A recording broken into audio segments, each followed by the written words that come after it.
C Joseph Vijay எனும் நான்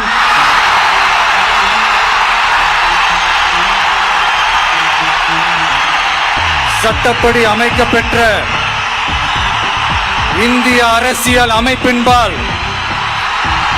உண்மையான நம்பிக்கையும் மாறா பற்றும் கொண்டிருப்பேன் என்றும் இந்திய நாட்டின் ஒப்பில்லாத முழு முதல் ஆட்சியையும் ஒருமையையும் நிலை நிறுத்துவேன் என்றும்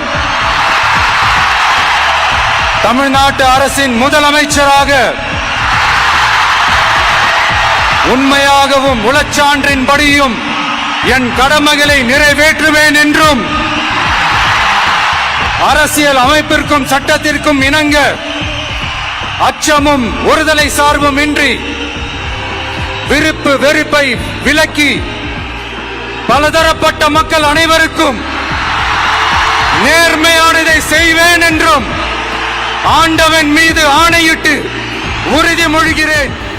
தமிழன் வீர தமிழன் தலைமை தாங்கும் ஒருவன் துயரம் நேர்ந்த இடத்தில்